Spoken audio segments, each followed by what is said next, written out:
How's it going? We're back. Patterdale Talk Wednesdays.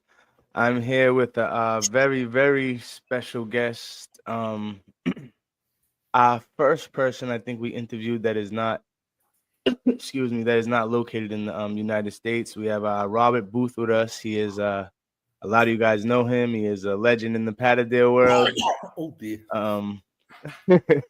Yeah, Robert, you wanna sir, you wanna say a little something before we get into the Well, interview? hello everybody. I hope you're all keeping well, and if it can be of any help on anything or not, let me know and I'll try the best I can. Yeah. Well, we I started this live just so everyone can learn a little bit more about the Patterdale Terrier, including myself, and we could all come here and learn together. You know what I mean? So it's great to have you on. I want to say thank you. It's so much appreciated to get It's you my on here. pleasure. I'm sorry if I've messed you about time-wise and things. I didn't realise there's such a time difference, but we've got there now. Yeah, exactly. It's no problem, no worries, We're here now.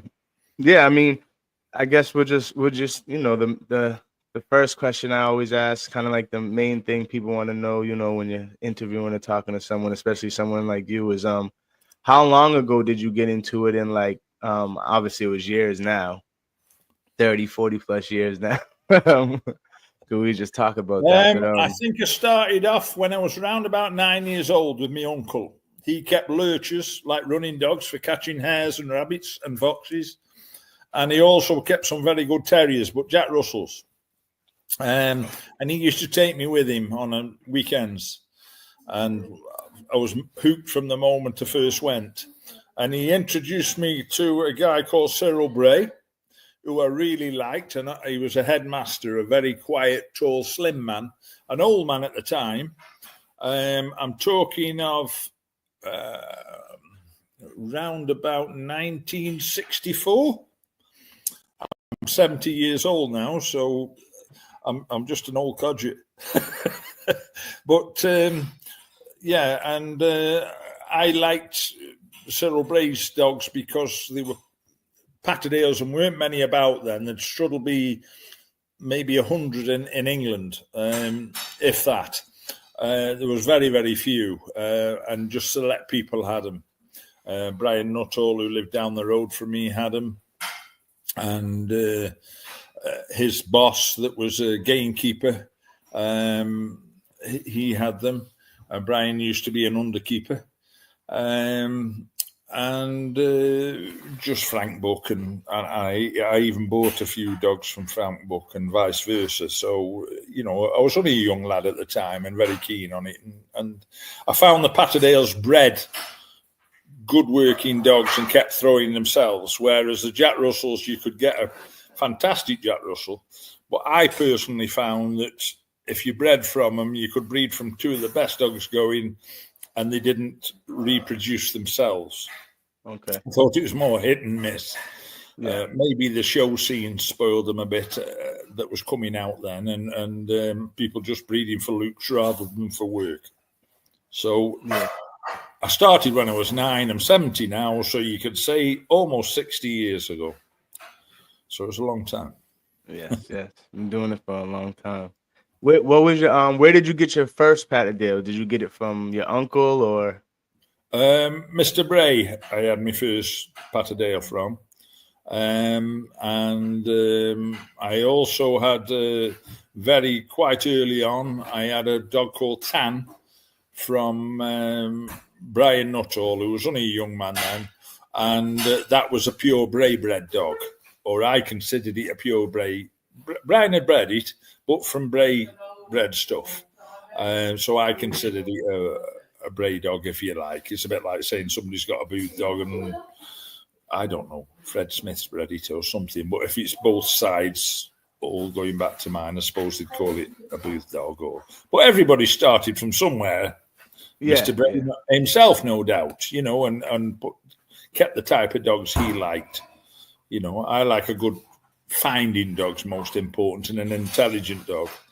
But if they're not bred to work regular, I do find as they can lose them traits, which is a shame, really, because they're very, very important traits. You know, the show ring can spoil them a bit, but hopefully, good judges will pick out decent working dogs, and they've got a few medals and scars. You know, and obvious telltale signs that they're good, decent working dogs. Yeah. So, what do you like best in dogs? Is it the nose? Is it the bite? First and foremost, they've got to find, and I like a dog that'll find where other fellas have put a dog in and there's nothing in there, and you put yours in and it's gone a lot deeper, and all of a sudden it's been on. And I like a dog that not only finds well and finds through. With badgers here, they've got to find very well because they'll often bury themselves in sand, and they could bury themselves 6 foot in, and a young dog can get confused. And a good, intelligent dog will be digging in the right direction through the sand. A little bit like you would. I've worked a few things in the States too. I've been over a few times and all over the world, really. And a little bit like you would groundhogs, you know, tend to be, I won't say bury themselves in, but very tight spots and very, they've got to dig through sand to find them. So you've got to have a right good dog to find. And then I find the most important thing is something that will hold it at a stop end. In other words, it's got to be tough enough, but not a fool as it's going to get killed with the badger, because the British badgers and European badgers are very, very hard. They might not look it, but they're very, very hard. It's a good dog to dig a badger on its own. Is that what you hunt most out there? Yes. That's my main. I always think it's a good test of a dog. We'd consider definitely. A fox is a hard animal and can sicken a dog to a certain degree. Probably on a similar par, somebody could disagree with me, but a similar par with a raccoon. But a raccoon's a totally different animal. He habits a different type of place, as you know yourself, can be in walls, up trees, up pretty much anywhere. In between layers of rooms or whatever, and old buildings. Some of the lads I used to go with, barn burner boys, they called themselves, from Ohio, some of the old derelict cottages that are out there, they used to deliberately take an odd tile off so that the raccoons would get in through the roof and make a home, and they'd got another place to go hunting, sort of thing, you know. But only on derelict houses. I don't mean anything, somebody's nice home or anything like that. Yeah. So, not ruining someone's attic. Yeah. Yeah, that's good. So what is the so out where you're at, is it mostly like the terrain, is it mostly sand? Is it? Well, actually, where I am, I've got to travel a little bit. It's quite rocky here. When I was in England, I lived in a place called Cheshire on the Staffordshire-Cheshire border, which is obviously where the Staffordshire Bull Terrier comes from, and originally. And it was more sand and a different. I soon learned you'd need a different type of dog for a different area. Sandy places, you don't need as big a dog. You might need a little bit squarer dog. In fact, a lot of the old men used to use the Jack Russells and almost Sealyham or Teckle crosses a little bit low to the ground, because a badger will plough under a terrier and almost crush him up to the top of the earth. Whereas they are very low down, and the leggy terriers, they tend to give a lot of damage, and under the chin always a badger damage, where a fox will always give damage on top of the nose. You know, so different. So badgers tend to go. They tend to go for the neck. We don't have a lot of them. We don't have anywhere I'm at out here, but yeah, no offense, you have a solitary badger, an American badger, and I'm just telling the truth of what it is. They tend to live in a one-hole, and often solo. They often live in a one-hole earth and could go in 15 foot on average. Somebody could say, oh, I've dug one that was a lot deeper and so on, but they tend to be one tube going in and back out, and you can often catch them out. They're a lot easier, I'm afraid, to be honest, than a European badger. A European badger's deadly. They tend to hold the terrier with its teeth, and the big claws on them this is where they take all the damage under the chin, and they can strip a dog to bone and ruin them. To be honest, some of the Irish lads use like a guard today. I've never ever used one, but some of them, they tell me, use like a metal guard that's a tailor-made thing to protect the chin. It's no advantage as regards working anything, but it's a protection. So that's a relatively new thing about this last 15, 20 years. Yeah. So that's that. When we were first started, you had to listen. So you needed a terrier that sounded. By sound, I mean bay or bark. So a lot of the old men, my uncle included, preferred the Jack Russells and Borders, etc. for that reason. They'd give voice and bark, bark. Some of the older Patterdales just want to mix and go straight in. And if you're listening, all you could hear was that typical thud, thud, thud, bump, bump, bump. And if it was very deep, you'd hear nothing until the locators come out, which I was relatively lucky. The locators come out, the first Devon locators come out when I'd be early 20s. But the 10 years before that, you had to do it the old-fashioned way and listen round, have a bar and prod down and listen at this hole of the bar and get an idea from the entrance which way they'd headed, and hopefully it hadn't turned 100 degrees back on itself or whatever, or should I say 90 degrees back on itself. And I can see why the bay dogs would be a lot more needed then. Yeah, my uncle wouldn't thank you for a Patterdale. He thought they were a waste of time. But I thought his dogs... He had a very, very good bitch that was called Cindy. Most of its face was eaten away. A little Russell bitch, you wouldn't give tuppence for it, but he dug a lot of badgers and a lot of foxes with it. But if he could talk to it almost, and she was super intelligent, and if he shouted down the earth, "Get on, girl," you'd hear her go in harder. And he could call her out, which is a definite no-no. You think, oh, any dog you could call out's absolute rubbish. But she was a freak, and he'd call her out, and she'd come running out, dying for go back in fairness, and he'd lift her under his arm and put her on a lead, fasten her to a tree, and just wait with the gun. And if it was a fox, he'd say, "Shh, be quiet," like, and that was only a boy. And within 2 or 3 minutes, out had come the bloody fox the moment he thought the dog had left it alone. So it was a crafty way of saving digging and getting an easy fox, and it always worked.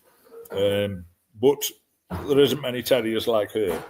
Yeah. I know he'd had round about 800 or 900 foxes with her in a lifetime, and she lived for about 9, but she'd had a hell of a lot of work and almost unrecognisable sort of thing. You know, you'd get arrested with it today, I'm afraid. But people were a bit tougher, if you want to say that, in my day, and not quite so woke and not quite so, oh, what a shame. You know, a fox was a nuisance, killing lambs or whatever, killing chickens, and they've got to be killed type of thing. Yeah. Whereas badgers, I like badgers because we could go to a big set, dig a badger. It could be all day work, 4 or 5 of us, 15 foot deep. And obviously you want a dog that's going to hold it in one place. You don't want to get down 12 foot or nearly to a badger and then it's moved the other side of the bloody set and you've got to dig again. So you want a good dog that's going to hold it in that place. And somebody putting 2 dogs in or 3 dogs in, rubbish. They'd actually, the front dog, which is the best dog, gets hurt because the others are all keen, a bit like men in a pub. The others are all keen when they're behind. Yeah. You know what I mean? Yeah. You go, sort of thing. And they're all pushing from behind, and the dog can't dodge and weave and work properly. Yeah.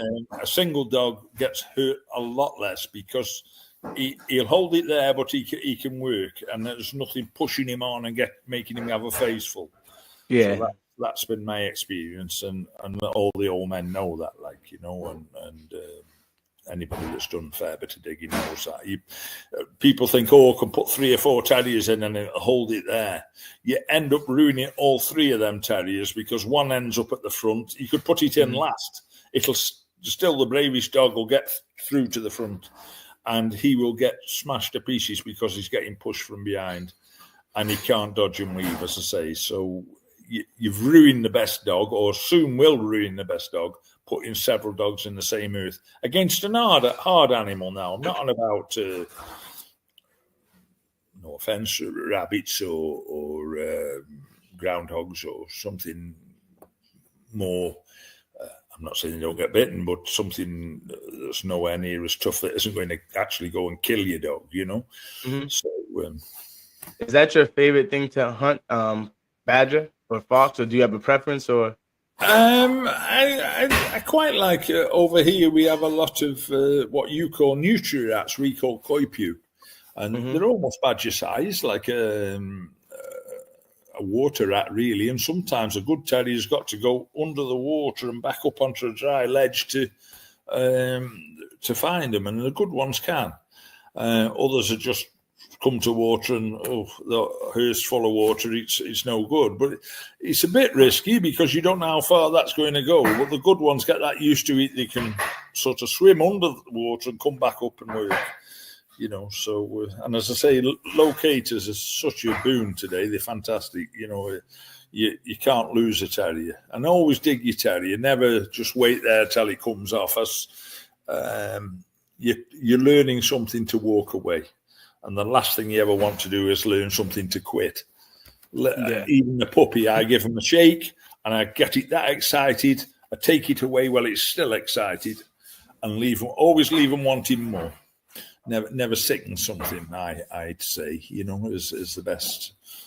It's a bit like putting a young boy boxing gloves on and getting him a right good hiding. You're just going to ruin him, and he could end up being a good one spoiled. So sorry if I'm ranting on a bit. But, no, that's perfect. That's something I love. People want to know, and we're out here to learn things from you. What does it say? Jamie Park has left a comment, and they could leave a comment in the chats that we could pull up on the screen. Pretty sure you can see it now. I have a nice handwritten pedigree from Mr. Booth on his dog Tiny and Whiskey Simon, both written in 1996. That's Jamie Park. I'm pretty sure you know Jamie Park. Yeah, I know Jamie well. Hello, Jamie. I hope you're well. Them are two dogs at Tony Riverlotta. He was kind enough to invite me over, and we had some good hunting. I was over for almost a month, and but in fairness, I didn't just stay just with him. I did visit some other lads too. Tommy Weaver down in New Orleans and so on. A bit of different hunting down there, and Tony Riverlotta was one of the early guys, probably with the Patterdales, and so he had the tiny bitch off me, which was a very good bitch. He pestered me, for no offence to Tony, but he did pester me for her. I didn't really want to part with her. And he had the Simon dog from me. And he also had a dog called Whiskey, which was Simon's brother, that he bought from Dave Harcombe, who wrote a few of the books and things. Dave Harcombe had him off me as a young working dog, and I gave him actually, and he's sold him to big money for the States, but that's often the case. But that's it. And a few decent dogs I sent over. I sent Todd Fulford of Dead Game Patterdales.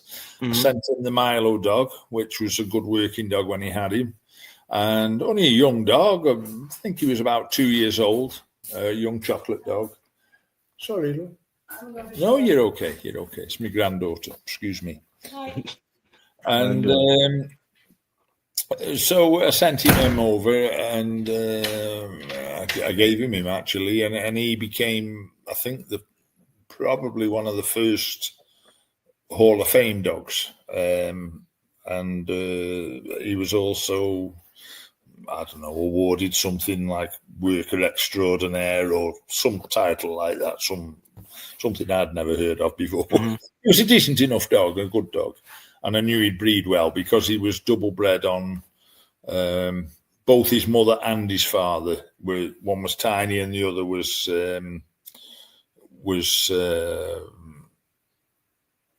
Let me just think back. I can make mistakes on pedigrees like anybody else. One was Tiny and the other was Simon. And they were both out of me Tonic Hall of Fame bitch.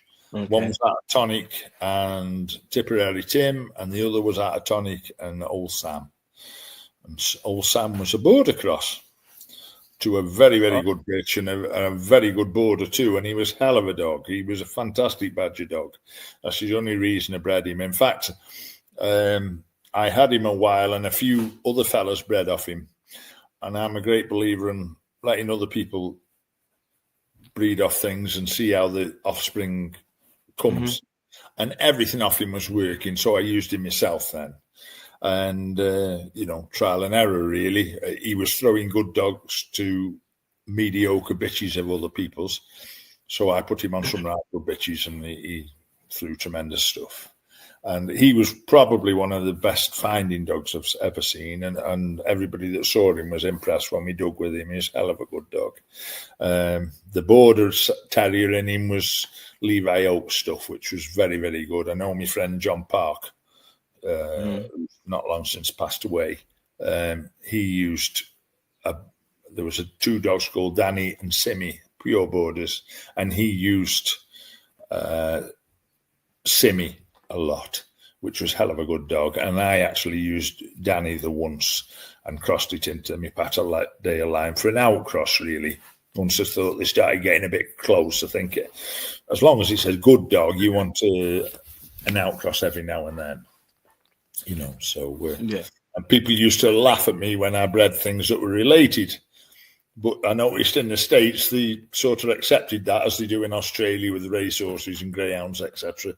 So, and even for putting pedigrees down and writing them down, just for my own reference to know, it's got a quarter of so-and-so and 3/4 of so-and-so and trial and error and see what was clicking and what wasn't. And that, to be honest with you, it's not rocket science. I just more or less mixed up and repeated what worked well for me. And similar crosses and anything with old Tonic in, she's split-lip Tonic, I used to call her. They were very hard and worked really well. And Tim was a super little dog. And so I more or less bred everything around that and still do. I've only just last year lost Tonic's oldest daughter, which was 22 years of age, which was a bitch called Guinness, and she threw some tremendous stuff too, and also in the Hall of Fame. So I don't know why, because I don't breed that often. I'm always amazed that I'm sort of known at all, really, because a lot of lads, as you know, have always got a litter of pups, and I tend to breed once a year. Just lately, I've only bred one litter every 2 to 3 years. Last one was not last year, late the year before. So the pups actually sold early last year, and I've bred none this year. So, but I tend to breed when I want something myself to top up a worker, and then sell off. So I'm not breeding for trying sell anything as such. I couldn't care less. I don't need the money, and I just try and breed as good a quality as I can, hopefully. So you're kind of like, which are like the Booth bloodline kind of just happened. Yeah, there's one or two guys that sort of were very pleased with what they had from me and buffed it up a lot and so on. And of course, that causes two things either way. It causes silly jealousies. It causes kennel blindness. It causes a bit like anybody with the pit bulls or anything. You either got somebody you like or you dislike. But to me, kennel blindness is crazy. And I don't care if a guy's my worst enemy or my best friend. If his dog's a good dog, it's a good dog. And if it's a rubbish dog, and it's my father, it's a rubbish dog. So it is what it is. Yeah. I think kennel blindness spoils your breeding in terriers. You don't, not having one from him because I don't like him, it is insane. Yeah. The dog's still good.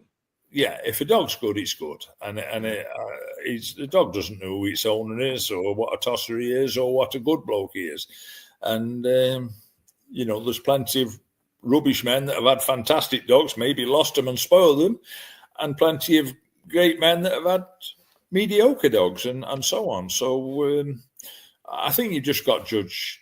Personally, I think you should just judge a dog for what it does, not for somebody saying, oh, you know, my friend says this and my friend says that, and his friend doesn't even know the man concerned.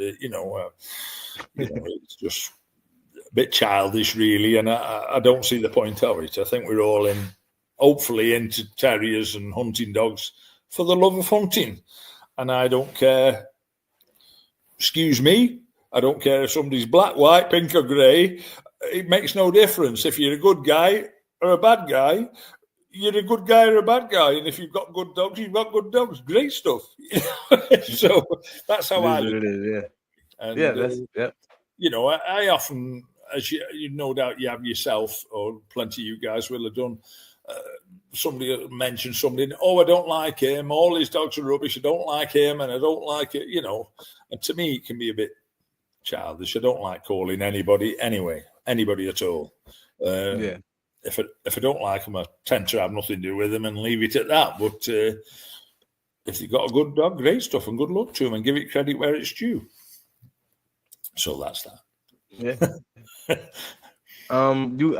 So out here we have our dogs are a little smaller, probably because of our game. What's your ideal size for a dog? Well, we don't tend to weigh them as I notice you do in the States. Okay.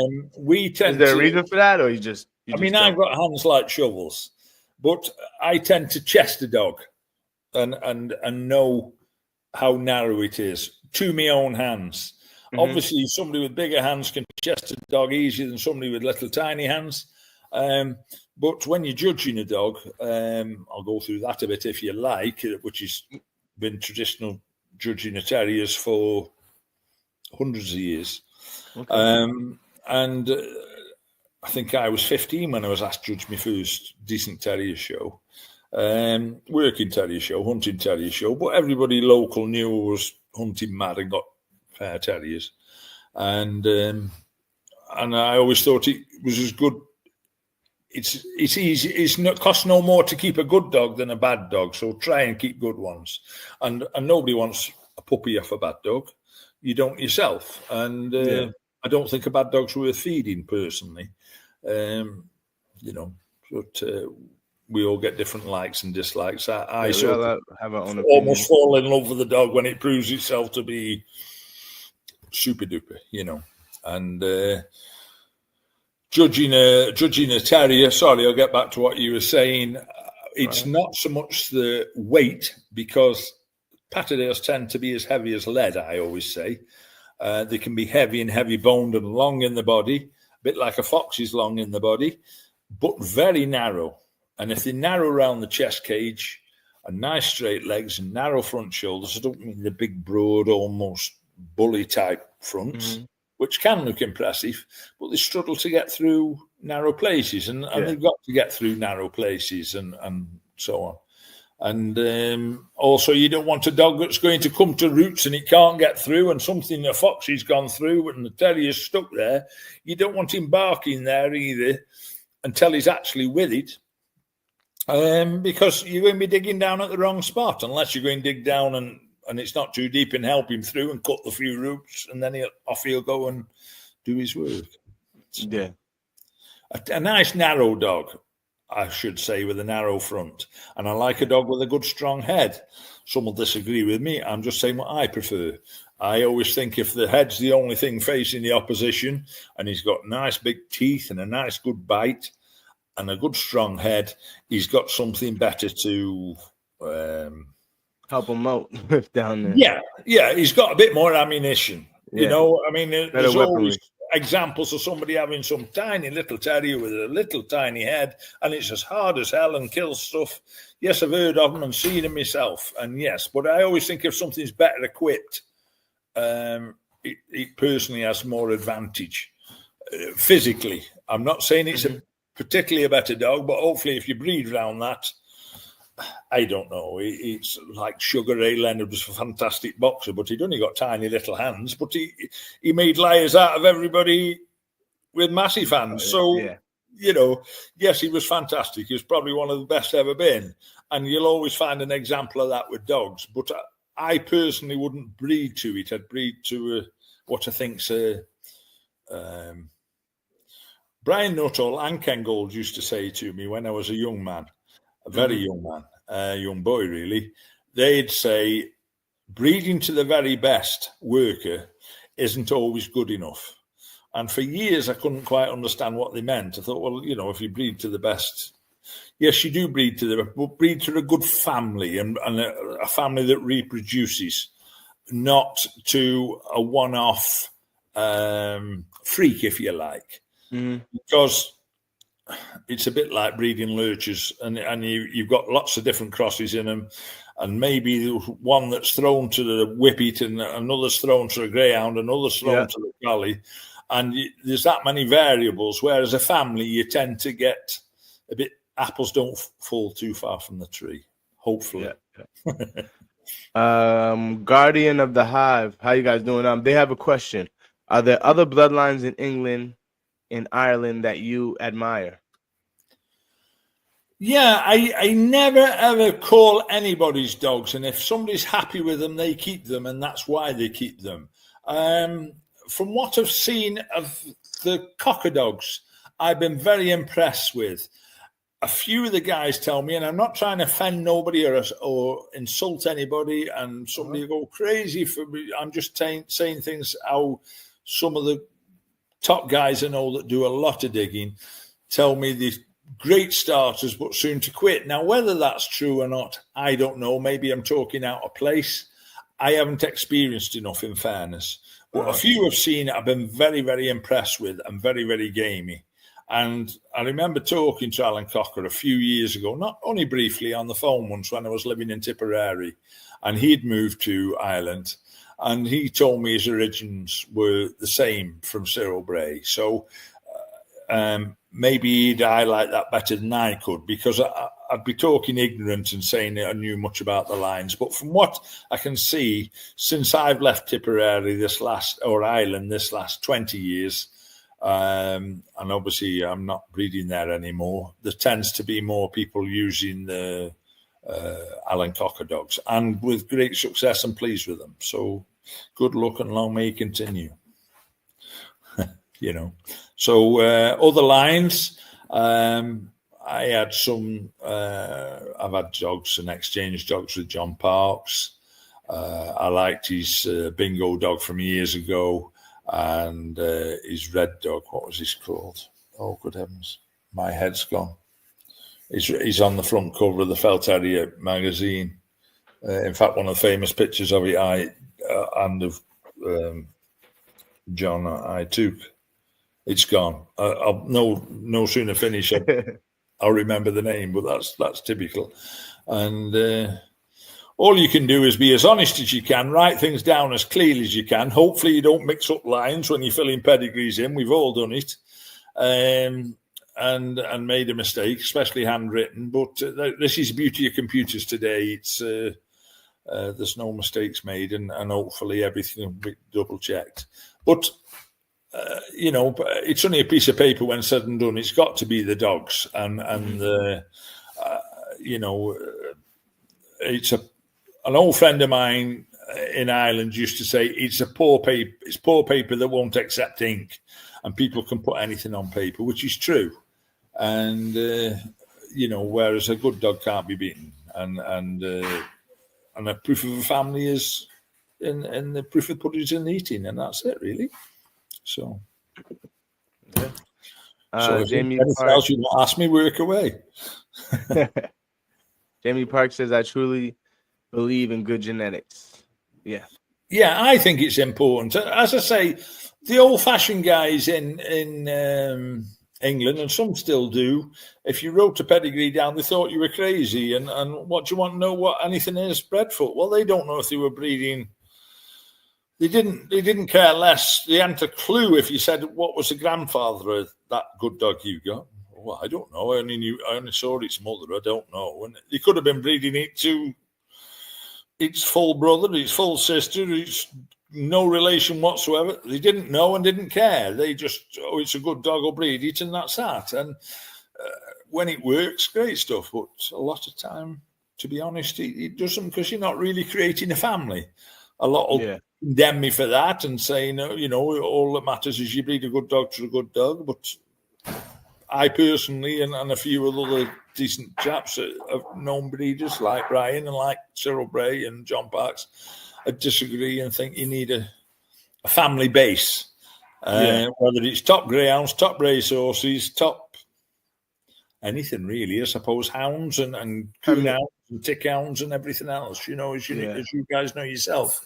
Yes, you can go and get a gamecock from a Rhode Island Red and something else, and it absolutely a will beater, but you come for breed off it, it won't throw anything worth a candle.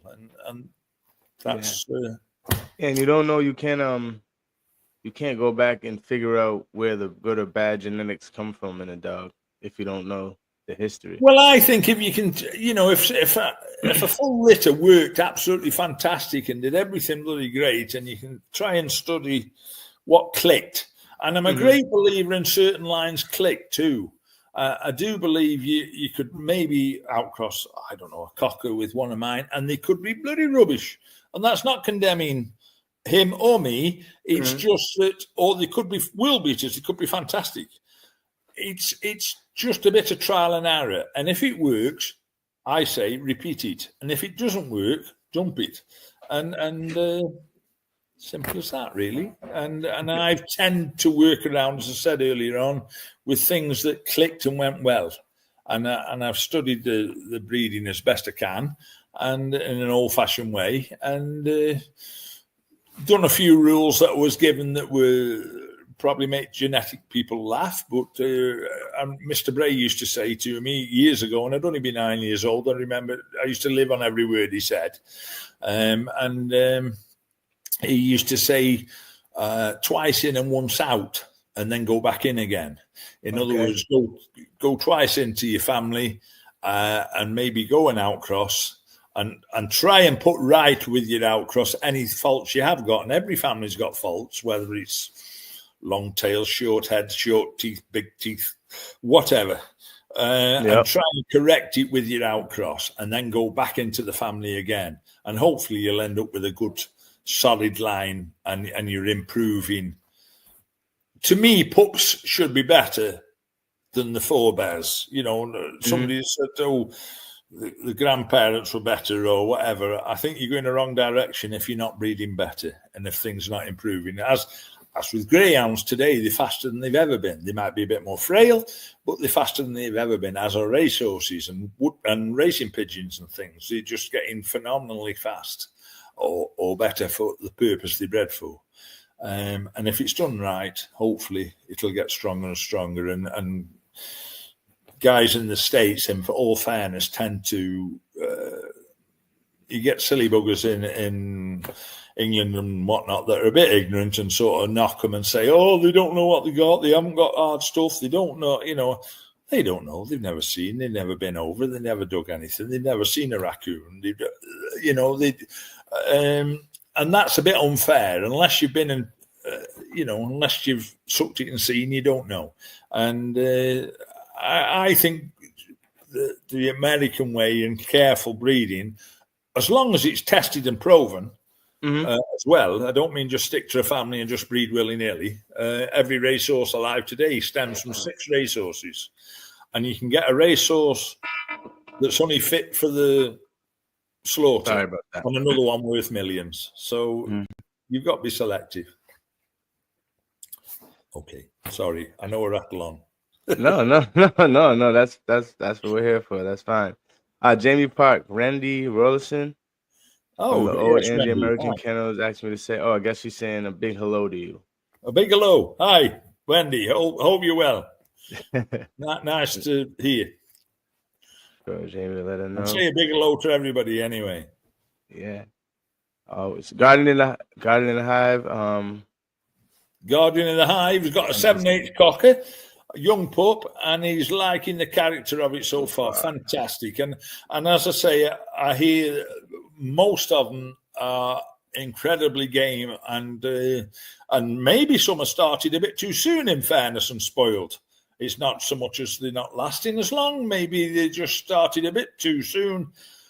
It's like getting a very young 14, 15-year-old boy that wants to fight everybody, and he starts going up against men, he could soon get sickened. And I suppose it's the same with the terrier. You've got to mind them a bit and try and be careful the type of earths and places you turn him in. I think it's very important. A young dog, you should always be able to dig to him and know you're going to a place that you can get down quite quickly.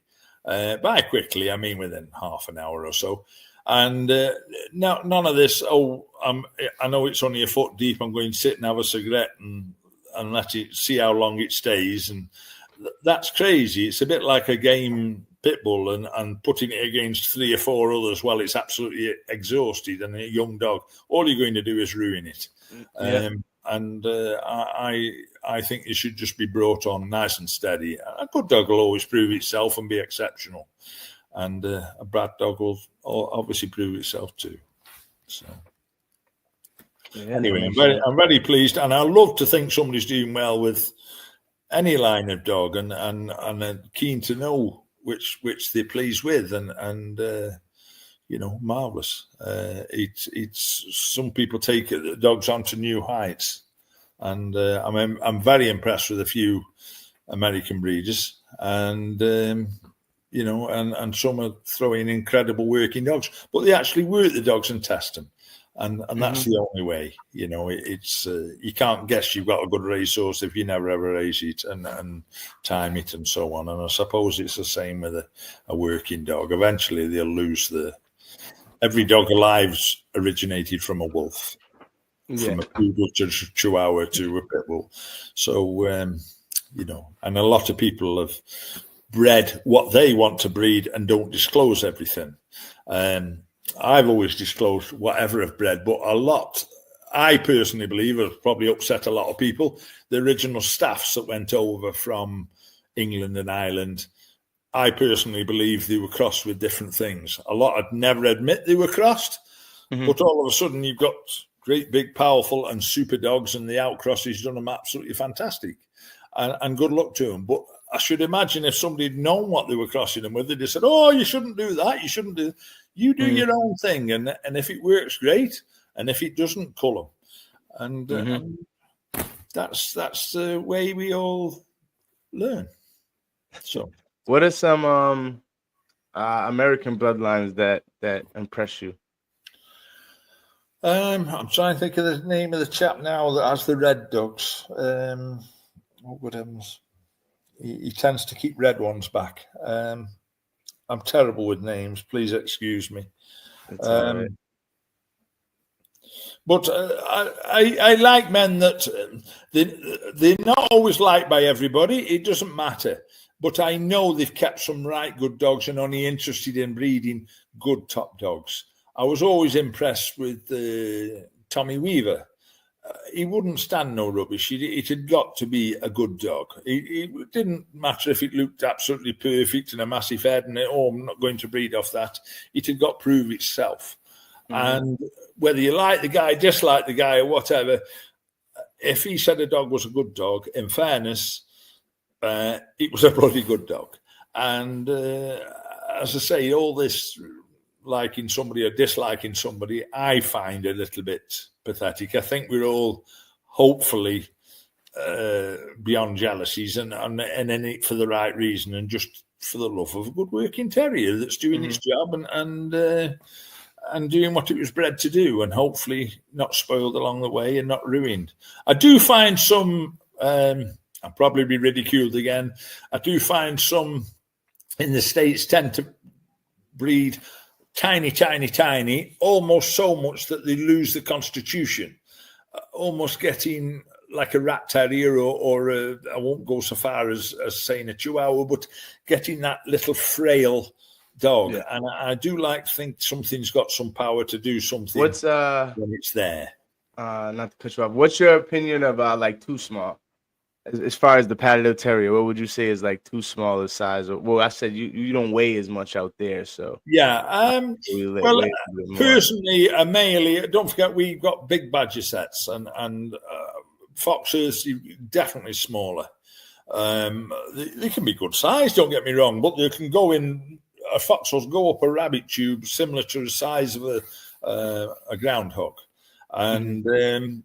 it's got to be a good narrow terrier to get to it and do its job. I've seen narrow terriers that are not interested in doing the job and don't really push on. And I've seen dogs that look a bit big, surprising, get up tight pipes. But that's a lot to do with gameness and finding ability. But obviously, if it's built better for the job and nicely balanced, is ideal.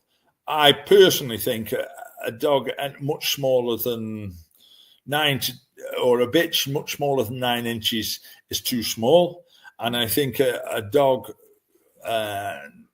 10 to 13 inches is ideal. I think once you start getting 15, 16, 17 inch, they might be great for badgers over here. But I think for the American job, they're a little bit too big. Yeah, they are. And Brian agreed with that. He used to try and keep them quite small just for America, really. He always found America a good trade for him and good luck to him. We do need them a little smaller out here. And the places that do have badger out here, they're not as big as you guys' badger. Yeah, I've crawled. I mean, I'm 110 kilo and 6 foot tall. And I've squeezed down badger sets in some big places and seen a terrier holding 7 big badgers in one pot end. And they can be ferocious. And, so there's that much bloody room. It takes hell of a good terrier to hold them. And if a badger's been dug several times and released, as we often did, because they're that tough, you're not harming them. They get wiser, tougher, and harder. And some will actually come to the entrance and attack your dogs as they're coming in, and actually push terriers out. And but a good terrier will stick with him, and he'll hang on its nose, and it might push him almost to the entrance, and it'll go straight back with him, and it'll eventually settle down and hold him at that stop end. Sometimes you've got to be a bit wise, and you've been there a few times, and you've dug this one a few times, and it's some people would almost say they're undiggable, but you tend to, with a bit of old-fashioned knowledge, if you like, dig a little bit further back. You're almost digging on the tail of the terrier. So the terrier, the badger knows if you're coming down in between the two and he's been dug a time or two, the moment you're getting very close, all of a sudden the terrier starts squealing because he wants to move and he knows you're coming in. So if you're digging a little bit cuter and a little touch further back, you can slide your spade over the front of the terrier and then chop your way into the stop end and tail him and pull him out. We tail a badger. And they can't harm you at all. But you've got to be very careful. You don't want your fingers bitten or bitten off. How many times have you been bitten, if you can remember? I've been bitten once by a badger, and it was my own stupid fault. And that was about 10 years ago. Okay. And laughing and joking, I'd got one in my hand, and I went to wipe my nose, of all things, and broke my hand near its jaw, and it just caught the end of my finger and almost took my finger off. I've never been bitten by a fox, but I know a lot of people who have, and a fox is a lot more quick to bite you, but you've got to be extra careful. If you catch hold of a fox, catch him by the ears, the 2 ears, and hold them together almost, and you're like pulling his face taut then, and you can hold him in the one hand. And you've got his ears, he won't go nowhere. Or the scruff of his neck close to his skull. He can't sort of turn and bite you. And you can put him in a sack. And a badger's the opposite. You grab him by the tail and hold him up and at arm's length and well away, and somebody will hold the sack open and put him in, and you can go and release it somewhere safer if the farmer wants it moving. So I'm quite lucky in France because it's legal here at certain times of the year. And certain seasons, but in England and Ireland, I'm afraid badger digging is illegal. They made it, all the do-gooders and all the whatever have made it as if, I think at one time they come out and said there was only 6 badgers left in England or something, and which was ridiculous. I knew dozens in one field, never mind in all England. But because they come out at night, the ignorant public took it all in and didn't know any better. And nowadays, England's rife with TB, tuberculosis in cattle, which is spread through badger urine. I think it's 2,500 times more potent in badger urine than it is in cow feces. So yeah, here we go. Jesus. It's crazy. But I used to think if we dug them regular and any weaklings, we'd tap them, or something wrong with it, or illness. So the badger itself was getting strong because we always let the good, healthy ones go and there for another day. And we might leave it a year before we go back to him. We'd had that many different sets to go. Whereas foxes, you could only go winter time, or just as a hard rain had come, you could nip out and often catch him. He'd just run in a set. And he'd use a badger set as well and go in the back end of it. But a lot of the time, a fox will be out in the woods and in the brambles and in the cover. So you can always find a badger, a European badger, but you couldn't always find a fox to ground unless it's cubbing time or winter time, hard frost, etc. That's it. That's awesome. That's awesome. What do I call it? What did it say? What's your thoughts on Lakeland Terrier? I really like that. My true thoughts is I think there's some beautiful looking Lakeland Terriers, and they tend to be Lakeland crosses that win most of the shows. I like a Patterdale. I like a smooth dog, but that's my preference, and more for work than anything else. I do think you get a nice typey type of terrier. I do find them a little bit like Russells. Don't get me wrong. If you get, I don't care, it's a Border, a Russell, a Lakeland Terrier. If you get a good one, they're as good as any. But I do tend to find they don't breed as true as some of the lines. The only trouble is, I think the show world is beginning to eat into the Patterdale Terriers. Most people who had Patterdale Terriers up until this last 10 years were hunting men, whereas most people who had Lakelands were going to the shows and looking for the prettiest dog and so on. You can get fantastic Lakelands, you can get fantastic Russells, but they tend to be, I think the show scene has spoiled them a little bit, I'm afraid to say. Yeah, they're not working them as much. Yeah, and some don't work them at all. You can go to work in... If I go to work in terriers, I love judging in Ireland. I've judged in Germany, I've judged in Denmark, Belgium, Sweden, Prague, England, Ireland, and I've always found that the Irish people tend to be more working dogs than in England. They're frightened to death and the law and so on, and not as much country spaces.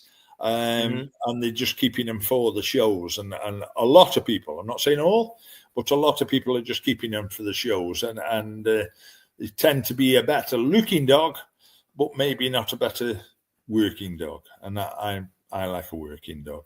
But,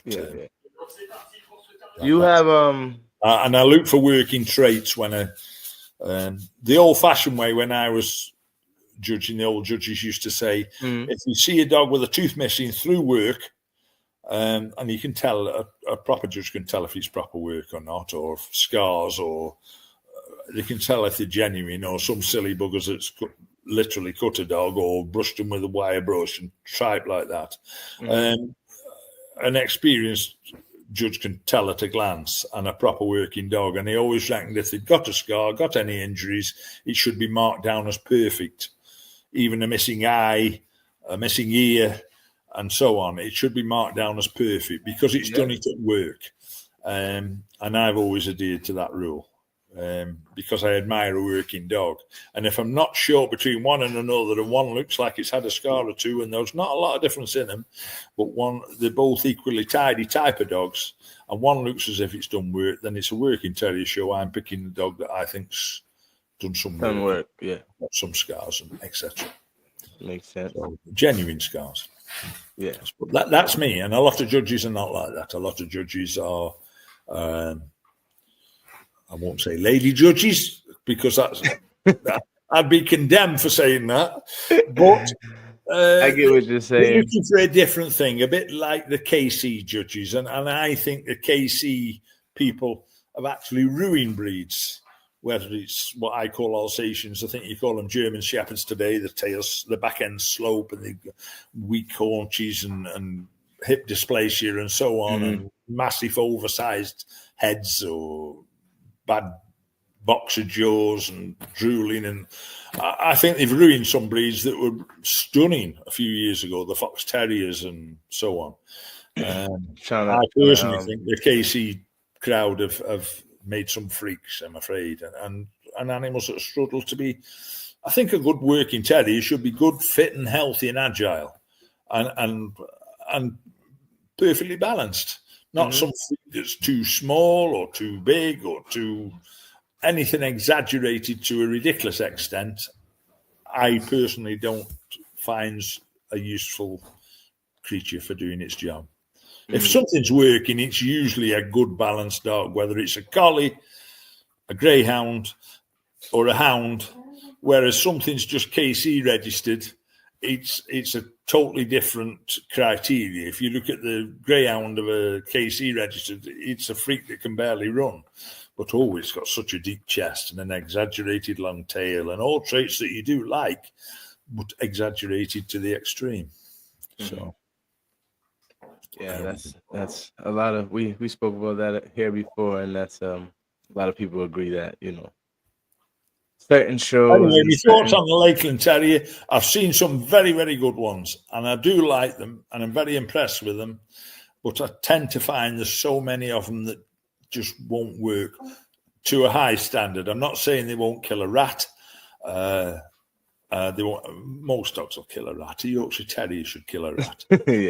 I'm sorry, but it's true. It's true. And if somebody enjoys ratting and does nothing else, good luck to them. Great sport, and I mean, great sport and enjoy it. I'm not knocking it at all. But the true work is a proper earth dog that'll stick. My old bruiser dog, I once turned him in on a Saturday afternoon. What I thought was a shallow place, and it went into a mine shaft and further down and went very, very deep. And we got him out. He never come off. He could have come off any time he'd wanted. We got him out in front of 3 badgers in the pot end. I think it was 3, maybe 4. And he was absolutely shattered. And I turned him in Saturday morning, and I didn't get him out till late Monday night, early hours of Tuesday morning. So he'd been in 3. And that was your longest dig. That's one of the longest digs I've ever witnessed, and no intentions of ever coming off, and he did never come off. And as I pulled him off, he was hanging on one, and we were all in pot end. We bagged him up and so on. And as I pulled him off, he sort of knew it was there, and he collapsed and went into like shock, really. And I got him. I got him on a drip straight away, and got all this. Always carry decent stuff with me, and electrolytes and so on for a drink and things like that, and cleaned his eyes out, and not rubbing them, but actually spit and blowing them personally. For blowing, they tend to get sand in, and it can make them white-eyed, like in especially very sandy places, obviously, where they've pushed and pushed and pushed, and you could open the eyelids and they'd be caked with sand, top and bottom. Yeah. And you could almost lift the eyes open and a good blow and almost a spit blow at the same time, and a wash, and then rinse them off with a nice clean bottle, and straight away. That's an important thing with a terrier, and keep their eyes nice and clean. Yeah. Obviously, when a dog's worked hard and got battered and knocked about a bit, maybe like a pit bull or whatever, it wants looking after, it wants keeping warm, it can soon go into shock, it wants rehydrating and keeping warm. Just throw him in a winter cold kennel, he'll be dead as a stone by morning if they go into shock. You've got to care for them. They've cared for you, and they've done a long, hard day's work, a very hard day's work. You stand and fight for a man for half an hour, it's a long time, never mind hours and hours and hours. But a clever dog paces itself, and that old Sam was the same. We nearly dug him, the border cross dog, we nearly dug him over 3 days once, me and the lad I gave him to, called Andy Fogarty. And he was a tremendous dog. But he'd bay steady, and if they tried to move, he'd go in hard. So he was an intelligent dog. Maybe they outcrossing him, and he'd mix it and wouldn't let it move. He was very, very stubborn. But if it stayed there, he'd just set back 6 inches and just bay. And then sometimes he'd go quiet after a couple of hours if it was a big long dig. And you think, oh, is he all right? Is he dead? Is he okay? Has it collapsed on him? And he'd just be resting, and he'd just pinning him there. And the moment he tried to move again, he'd be barking again. So he'd pace himself, he would. Whereas Bruiser was a very, very hard dog and very, very game. Yeah, I never, ever saw him put a step wrong. If he got bitten and something was hanging on his face, his tail would wag more if he broke through. He seemed to enjoy pain, which is a bit ridiculous, but a good game dog, and he threw some terrific stuff, which is no doubt why he got his Hall of Fame for his pups and things, you know. And I gave him to my good friend Aaron Strawn for a stud dog after I retired him at about 8 years of age, and I also got frozen sperm off him, which I've still got a couple of vials. So that's good heavens, almost 20 years old now. Yeah. So, you know, that's a big expense. But if you want to keep something, you know, if your heart's into it, you do it, and that's that. Yeah. So part of the deal, right? Yeah. Do you think diet and what you feed matters on how your Patterdale works? I don't know. Obviously, a good healthy food. I like a good nut.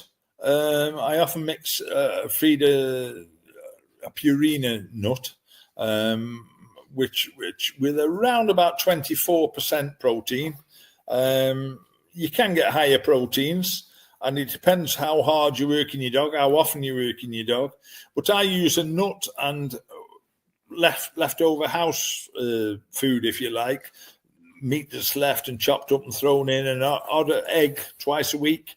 But a good healthy food, and obviously keep your eye on your dog. You don't want to get overweight. You don't want it being underweight. I feed about the size of an apple a day, a good apple, good size apple if you like, for an average terrier. But some are greedier than others, and some a bit like people. Some burn energy and stay slim, and some get fat looking at it, and so you're guided by your own dog and your own eye, really. Yep. But I like to feed. I like to throw a dog anything I know it's going to eat it. So whatever table scraps I have, and probably 3/4 of it's a decent dog nut, maybe a greyhound. It's very good as well. Yeah, you don't think the diet does anything as far as the work? Not really. I bred greyhounds for a living in Ireland, and I always kept the terriers. And I got to know some top greyhound people, some good heavens, people that had won the Derby and all sorts. And I had a lot of first-class information on, and some of the best greyhound trainers that won everything. And they swore to me that it made no difference what they fed them. A good dog's a good dog, and I'm not saying they fed it rubbish, but they never had any prolific change because they'd had all of a sudden a type of dog food. There's some type of decent food. So, but decent food, and a dog likes regularity in food. Unlike a human being, we might like lots of different things. A dog likes a similar thing time after time. And obviously, if you find something it really loves, whether it's tripe, which is the stomach lining of, say, sheep, etc., something like I was a butcher for years, 18 years. Something like breast of lamb, great for putting weight on and pregnant bitches, and something they can chew and crunch up without a hard, brittle bone that's going to get stuck in the throat. But say breast of lamb bones, they can actually cleanse the teeth and get a lot of goodness out of it. And as I say, I like to crack an odd raw egg, maybe twice a week, sometimes 3 times a week in a dog's bowl as well. You know, so I always find that gives them a nice classy coat. And it's common sense, really. If with the greyhounds, if they were going into distance races, I used to mix the juice of rice and things with that to give a bit more carbohydrates and so on, so give you a bit more stamina. So it's a bit of common sense, really. I'd never feed a terrier the day I was going to work it. Okay. And why is that? But because if you've had a big Christmas dinner and a Patterdale tends to be greedy, and you go out and fight, you're going to be a little slower, a little. So you're better on an empty stomach, or very little. If you want to feed it, then feed it, but don't feed it too much. Just a small amount, even the size of an egg, and give him a good food or her a good food when you get home and it's done. So, but the only problem is when the dog's often been on badger and this, they can get, the moment you get back, feed them, because if you don't, within an hour or two, especially foxes and raccoons and things, they start to swell up and they get sick and they don't want to eat. So if you can clean them up and feed them almost straight away before they start to swell, at least you've got some nourishment in them. And one of my friends has a dog where it tends to, all the dogs don't, but he has one dog that tends to swell up for some reason. Like the face, I'm not sure. Is he harder, or is it just the dog himself? Does he think?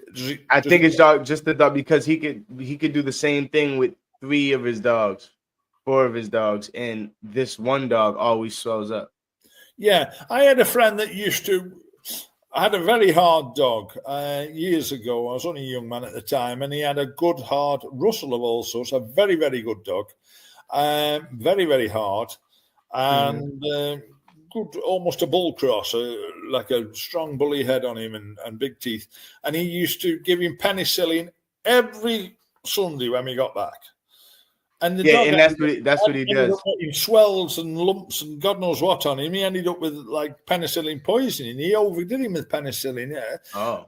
To me, it's good if you need it, but let a dog heal itself as it can, as long as. So he was just doing it even cleaned and maybe a bit of salt in the water, So he was doing it even. He was doing it even if the dog didn't swell up. Or he was doing it before, just as he got back, he stopped it and he'd give it a jab of penicillin, and he actually poisoned the dog. He died of penicillin poison, and it ended up with growths and lumps. And the vet told him it was through too much penicillin, and which was it's a bit like antibiotics. If you give lots and lots, it's not going to work. So let the dog. I think clean the wounds as best you can, stitch them if necessary, and if it's very bad, yes, give it a jab of penicillin. But unless it's bad, just keep it really nice and clean, and that's blue spray, or we call it blue spray, like the wound spray, and leave it at that. Some people use peroxide. That same fellow again, he used to use peroxide, like women used for dye the hair blonde or white. And that actually kills the skin. It just shoof all the sand and poison out of the little holes, but it actually kills the skin and you're actually rotting the dog away bit by bit, really. You're not allowing it to heal. So give a dog plenty of time to heal. Don't be frightened to give him a fortnight. And if he's got badly smashed up, leave him in the kennel for a month or at home for a month and look after him. Don't be frightened of putting him by your feet on a lead by the fireplace and especially first 24 hours, a little box, a little cage, and put him close to you and near a fire if you've got one, especially nice and clean. And make sure it's nice and warm and plenty of sheets around and because a lot of dogs are lost through shock. And they go in next morning and there's a dog stone dead and they think, it didn't have many marks on him. No, but it's gone into shock. It's been doing it a while and it's got exhausted and they've got to be looked after. Yeah. So, they look after you, you look after them. That makes sense. Guardian of the Hive, what Patterdale do you think that you exported to the U.S. made the biggest impact? I don't know. I didn't import Good that many, question. really. I sent over Tiny. I sent over Simon. I sent over Milo. I sent over a Lakeland Patterdale Cross. I sent over a quarter Pitbull Cross and 3/4 Patterdale that I'd only bred as an experiment, and that was the only one. All the rest were culled. That went over to Todd Fulford. And there's a few dogs that I'd bred that were sent over and passed off as different names, me copper dog and things like that. But, and I've seen different pedigrees on it that were incorrect. But it didn't matter. It was a good dog, and I was pleased with him, and he went on and did well. Well, that was very early on when there was very few people in the Patterdales and so on in the States, some doctor that Tony Rivalotta used to work for was one of the early importers, and I can't just think of the other chap now's name. And he got a fair few terriers from my good friend Brian Nuttall. And, so it is what it is, and that's that. But a lot of the dogs I've sent over, people have been really pleased with. And when they've bred off and they've been pleased with them, and then some have gone to places that don't work them, and they've bred and bred and bred and bred, and 10 generations down, and they're not doing nothing. Yeah. What they were tested to do and what they should have been regularly tested to do. And I don't care whose dog it is, that'll ruin any dog. You've got to test them, and that's that. It's just common sense, really, isn't it? Yeah, we all agree here. Everyone here is pretty much we all agree to where if you have a Patterdale, you got to work it or just don't get one. Right, Antho, pros and cons of using Limey Alligator Pitbull Cross. I used a dog I had called Champion Nailus as an outcross once on a good Patterdale bitch. Hell of a dog, a good head dog, and nothing ever looked like beating him. He was a brute of a dog, a finishing dog, a bit too quick, really, because it's difficult to test them. And when they're blitzing through dogs a lot heavier than them and still winning, it's really and genuinely hard to test them. But anyway, I matched him, and he was open to match and did well, and became a champion easily. I used him. He threw some great pit dogs, especially with the Jeep stuff.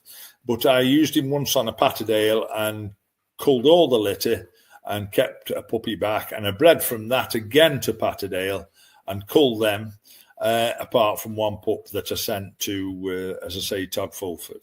And he was very impressed with it and really pleased. But I thought it was the wrong way to go down, and I personally didn't do it again. But I wouldn't condemn anybody for trying anything or experimenting, because that's what we all do and have done, and just be honest about it, and that's that. But I did do it the once, and I sort of had second thoughts about it. Very pleased with what had come eventually when it was like 3/4 Patterdale, but I thought it was the wrong way to go. And I do find bull crosses personally, for a terrier's point of view. Mm-hmm. A terrier, when you break through to something, say a fox, and just his nose is showing, he'll go and grab that nose and straight away he'll plant his legs and start towing backwards and pulling it out, or trying his best to pull it out. Obviously, they brace themselves and very difficult sometimes. You can help them. But a bulldog cross, instead of pulling, tends to bore in and push. And it's quite difficult to get them to draw the game, I find. But I do, and there's obviously bull terrier in a lot of the dogs further back, and I do tend to keep Patterdales with the good bully heads. The old penny bitch that Ryan had was a bully-headed type bitch, and she was bred to a great dog, and a fella called Colin Dixon bred, I believe, who bred Kengal, Smithy, etc. And them days, I mean, I was well in my 20s, and Ken was 10, 15 years older than me, if not 18 years older than me. And he was pretty new into terriers then. I can remember the first Patterdale he ever had, a dog called Bear. Not as he'll probably remember it, from a fella in Chorley near Manchester. And anyway, not as that matters. But yeah, the some of them great Patterdales had got some staff in them called Red Joe. But it was only when they were bred down an eighth, that dog, and 7/8 Patterdale, that they started coming really useful. And they threw a nice Patterdale with a lovely head, and that type we kept back. And I, as I say, I did do it once, but I've never done it since. I've never kept anything off them since, genuinely. But I do like to keep a dog with a nice bully head. And obviously that does throw back to the original old Red Joe, etc. You know, if you want to follow your pedigrees back that far. But you know, I can. But that's by the by. And, you know, but you're talking, it's in there and it'll always be in there. People say, oh, that's, you know, grandfather, it doesn't bloody matter. Of course it matters. If it's in there, it's in there. If you put a Labrador in there, you'd bloody know it was its grandfather. It'd be bloody massive and so on. So, you know, everything that's in there is important. And it's a bit like whip it in lurchers. The old man used to say, whip it in and whip it out. Don't have too much of it, but it's great in there somewhere. And I find the same with bull. So, but that's just my opinion, and it's for use of work only, not for aesthetics or getting a great big, you know, some skinny little fella with a great big bloody dog and look how brave I am and walking down the street with it. You know, it's horses for courses and what they can do, and I'm only interested in if they can work well and hunt well and find well. Correct. And so great. I know the size works as well in the States for badger and coyote dens, or for above ground, similar to a YAG. Does Mr. Booth contribute head size to bite power? Yes, I think. I think head size, as I said earlier on, I have seen dogs with a terrific bite, even pit bulls and game dogs, with a terrific bite and probably not the best of heads, but it's a freak of a dog, I think. The dogs with a big, powerful head or big, powerful jaw more, almost an English Bull Terrier type jaw, you know, a thick jaw, but not massive all head and little muzzlers. Some of the staff with show stuff bred today, they look horrible. But they've got what I call apple heads and no jaw. I like something with a good, strong jaw and good, strong teeth too. But I think that's common sense, and it's just if I'm picking me pups, I like to see something that's gamey, something that'll shake anything or show it, whether it's a little bit of fur or even a kiddie's teddy bear.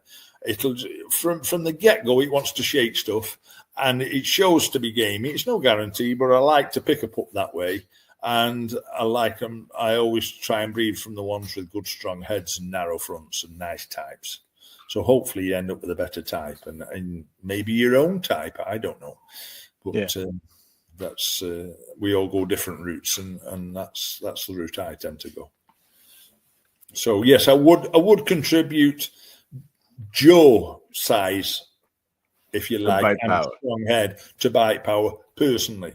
But somebody could easily say to me, "Oh, I had a little dog, and he could kill foxes, and he could bite the noses off." And yes, I have seen it myself, but I've seen a lot more powerful dogs. A bit like I said about. Boxers with small hands, you know, there's no given law, there's no exact science, but obviously if you've got the stature and the ability and the size and power, it's but there's always exceptions to the rule. There's always the Usyk's versus the 6'8" giant that thinks he's a will beater, and you know. Gets proven. Yeah, There's always those few. We've all seen it, but which one do you breed from? It's what you want the dog for, and what, and that's top and bottom of it. It's all down to common sense, I think. And I like a good family, a proven family that reproduces. I always think apples don't fall far from the tree, and quality will always come. So I agree. I don't know. You want to show somebody? We could show some of these pics you gave me. Yeah, that was a one-eyed bitch. She lost an eye to a fox. I think that'd be, good heavens, that'd be about 23 or 4 there. As I say, I'm 70 now, so that's a long time. She was a decent bitch, a very, very good bitch, called Sock. Okay. And in my line today. It's not that many generations back, actually. And I did double breed around her and so on. Tipperary Tim and etc. goes back to her. So, Okay. Is that her in this pic? Is one of these dogs her? Dogs? Both of them were out of my old Tonic Hall of Fame bitch. The smaller one in my right hand was a male, funnily enough. And he was out a little Tipperary Tim and Tonic, and the one in my left hand was a bitch, which was out of Sam and Tonic. That's round about 30 odd years ago. As I say, I think it'd be about 40 years of age then. And funnily enough, I had a big TV company condemn me and saying that I'd got fighting pit bulls, and this was the picture they used to show it on the TV. Yeah. As you can see, it's a Sony at the bottom. Is a picture of a TV, and that was they did a 4-page spread of me and showing pictures of other people's pit bulls, and I didn't know any of them. A load of lies, like often, but it doesn't matter. And they were my so-called pit bulls, but they were Patterdales. I suppose they thought the scars and they knew no different. So it made good media and good press at the time. Yeah. So didn't do me any good, but there we go. But them were my little terriers at the time. Both out of Tonic. And one Tipperary Tim. The one on the right, the male, is a full brother to Tiny, and the one in my left hand was a full brother to Simon, and Brew, and several other good dogs. So they were decent enough at the time. And as you can see, I know I've got big hands, and I'm a pretty big chap, but the one on the right was a nice, handy-sized terrier. Sorry, not on the right, in my right hand. So and that was we used to make the couplings as well. That we found those were great. Just I can comment on that. You can see it's like a long link and a swivel and a centre ring in the middle, and you can let terriers loose together. And if they both try to fly down a tight hole, one would go in first and the other would lock behind it, and you could tend to get there and stop them disappearing. So they were always great things to run terriers loose if you were walking across the fields with these couplings on. And you could just fasten a lead in the centre ring, as you can see in the middle. So just a little thing. You can make them yourself very, very easily. Just a couple of D-rings and swivels and a long ring, and fasten to a collar either end with a little clip swivel. But nowadays they seem to make them, and they used to be called hound couplings. They used to use them on hounds to stop them, put a silly hound with a more sensible hound, if you like. And you can do it with a terrier. If you've got one that's a bit more biddable and comes when you call it, and the other one wants to go off hunting, clip them together and it just slows them down a bit and makes them learn a bit of sense. So that's another little tip, if you like. Yeah, I know people who still. I know people that still make themselves, but for the most part, like you said, there's a whole bunch of companies making them now. But a lot of people, I never really heard of too many people that use them for still at least for hunting. They might use them just to walk their dogs or keep their dogs together or stuff. But as far as when they hunt, if you try them loose with a sensible dog, it does tend to keep the young dog a bit more under control, like the puppy, and it's almost leaning it to it's getting pulled along or slowed down etc. by the other dog. So it just makes them a little bit more steady. So it's quite a useful tip.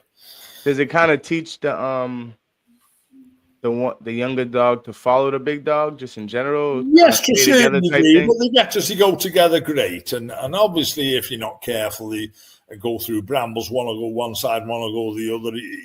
You use it where it's suitable. You wouldn't just use it anywhere. Yeah. That's Makes sense.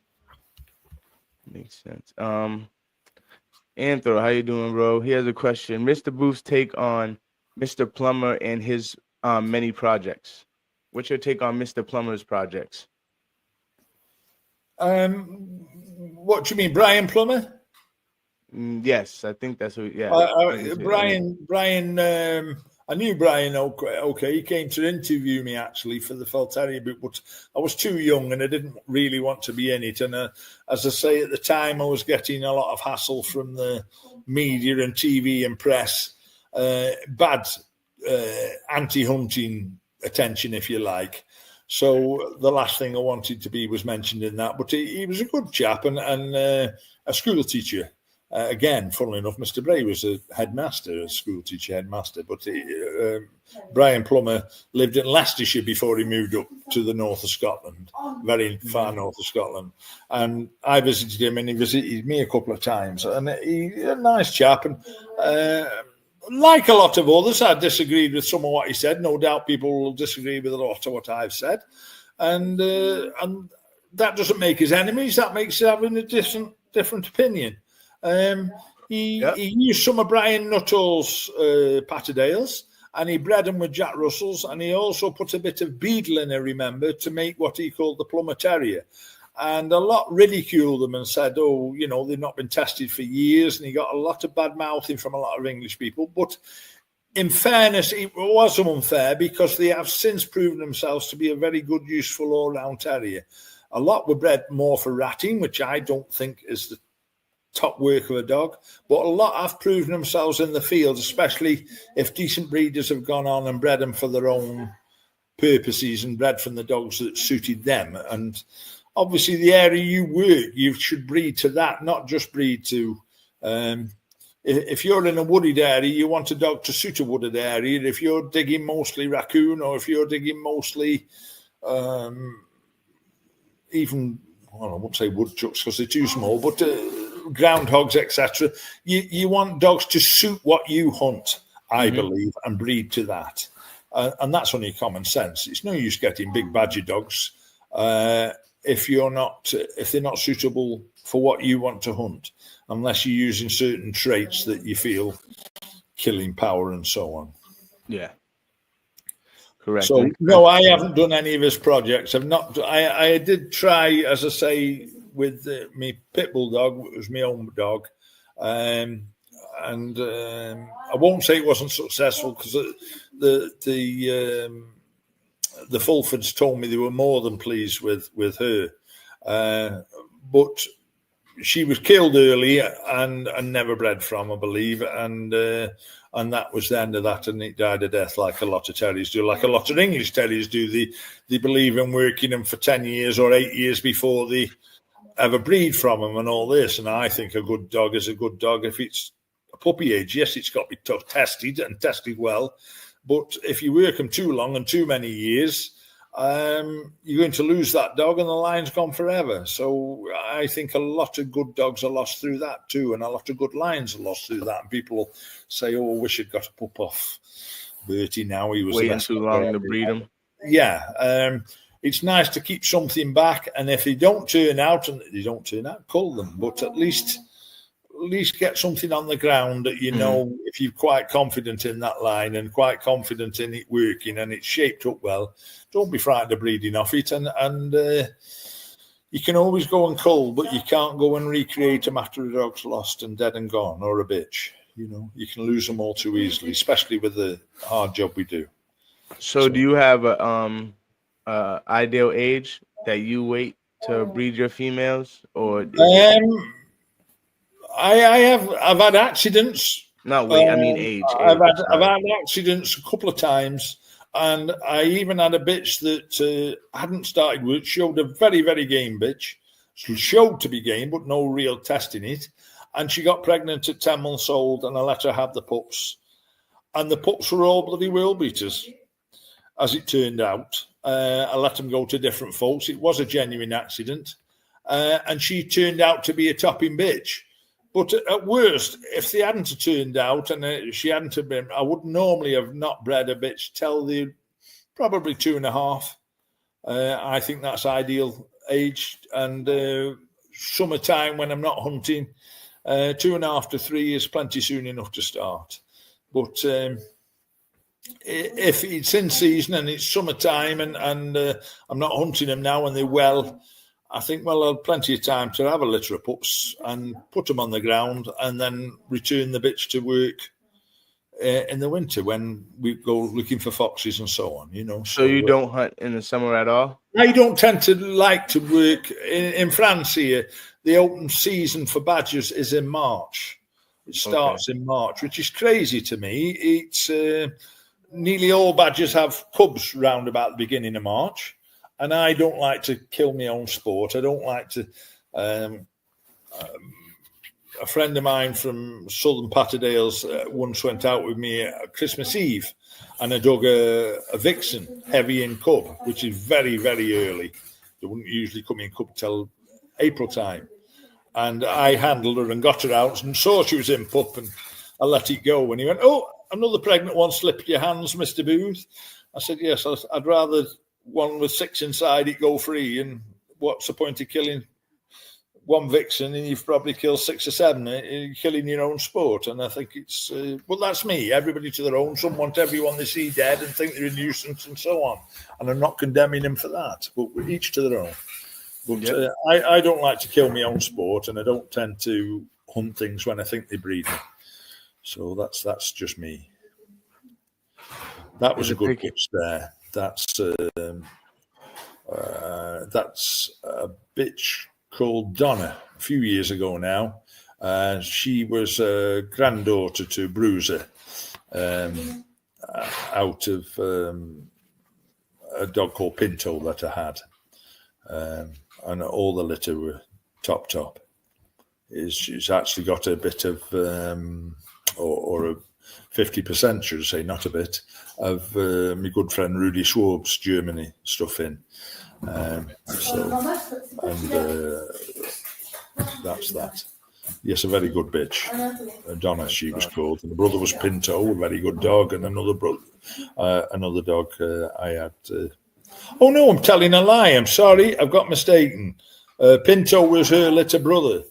Bruiser was her father. That's what I say. You can make these mistakes and just get mixed up, especially when you're talking 20 years ago and so on. So Bruiser was her father, and Pinto's father, and what was the other dog? Pepone. They were all in France. They have to be named with the letter. They don't have to, but if you register them with the vet and get them the chip and all this, they should be done alphabetically. And one year it might be A, another year it's B. That particular year it was P. So one was Pinto, the other, I don't know, being fair, they call that Donna, so I don't know what the theory is there, but one was Pinto, one was Pepone anyway, that was registered with my vet. So that was that. So anyway, but that was a bitch. Yeah. And that's Donna again, actually, a bitch. A nice sized badger. Yeah, good size, yeah. And obviously people think, oh, the dog's gone and killed the badger. No dog's going to kill a badger. I won't say no dog. I have, in 60 years of doing it, I've dug down to 3 dead badgers. And I think I've also had badgers put in a sack and die. I think the heart's gone. But a lot more dogs kill with badger than badgers kill by a dog. And a badger is far harder than any dog, believe you me, and can give a dog a lot of stick. Champion dog terrier. That's a judged a show in Northern Ireland just last year. His chin's all hanging and done a lot of work. But funnily enough, I didn't know at the time, but I think there was round about 400 terriers entered in that show. and he won. And I went on to find out later he'd won 3 or 4 previous shows, champion, and also under different judges, and also a couple of shows after. But I believe the dog's dead now at work, I'm afraid. But that was only last year. But a good dog. So that was more recent. Yeah, that was last year. Yeah. Let's see what else we have here. You sent me a few more pictures. There's another one with a nice sized badger. Yeah, that's more recent. That's more me now, an old man. That's with my stout bitch that she was 13, a daughter of Guinness, and Guinness was out of tonic. So, I mean, you're talking of 40 years breeding in 3 terriers, but Guinness, actually, she was the only pup in the litter, and she got covered by her father when she was 13, and she had the one puppy. So it had never normally bred from a bitch that old. And Guinness was the same. Old Tonic was finished, I thought, and got caught very, very late, and in the teens, and had the one puppy, which was Guinness. So obviously, going that far back, I kept them. I kept both bitches, and so that's that. We have 2 good-looking dogs right here. Yeah, I've got my Fury bitch sitting aside of me somewhere there now. Oh, let me make it a little bigger. Oh yeah, there you go. People can see Not it. very clear. It's getting a bit dark here this evening now. It's 10 to 10 at night. So Yeah, we could see it though. These 2 dogs right here, are these? They are both out of Guinness. One's called Choc, and the other one's called Guinea. They both went to Belgium. They are out of Simon and Guinness. So that's, but that's a long time ago now. They'd be dead and gone, both from work. It's but decent enough terriers. Yeah. He made very famous the dog on the right. I liked the dog on the left. I thought she was a nice, handy size and nice and narrow. But she was a bitch on the left and a male on the right. Okay. What was your oldest dog? As far as your Patterdale, like what was the oldest one? My Guinness bitch lived to be 22. Okay. And I worked until she was 10 and retired her then. And she lived another 12 years. And she actually slipped in my swimming pool here, and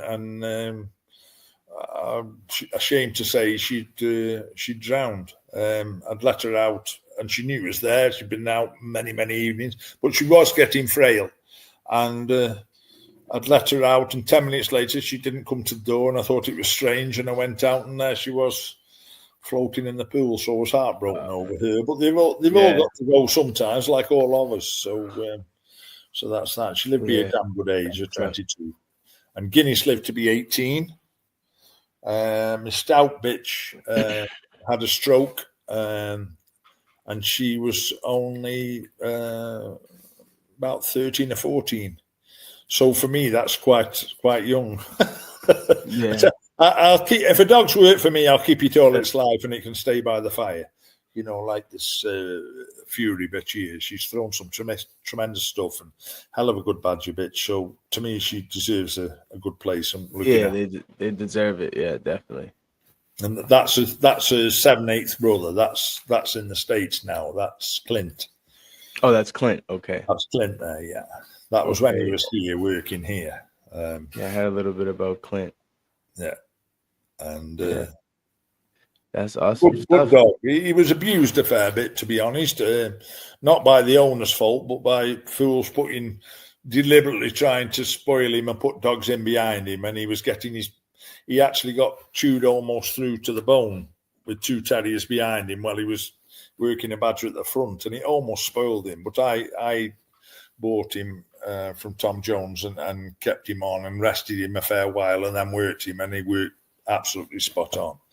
But like a lot of dogs, I heard a lot of people knocking him, especially the lads that deliberately tried to spoil him. But Yeah. he was a damn good dog, and a dog wasn't fat, and also become Hall of Fame and through some great workers. So, you know, I was very pleased. And a smart dog. He looks a big dog there, but he wasn't a big dog at all. Big enough for you American guys, but for us, he'd be a 13-inch dog to the shoulder, and probably fit, he'd probably be 9 kilos. Okay. So I don't know if that's a guide. Yeah, that's good stuff. That's good stuff. Yeah, man. We've been on here for an hour and 40 minutes now. Okay, well, I'll leave you in peace, and good luck to you all, and keep it friendly and enjoy your sport. Yeah, and I would like to get you on here maybe again in a couple of months when whenever I'm doing a little bit more hunting any help for anything, I'd do it a pleasure. All the very best, and good night. No problem. Good night. Bye Thank you. now. Nice to Appreciate chat to you. Thank you very much, and thanks for the invite. Bye now. Bye.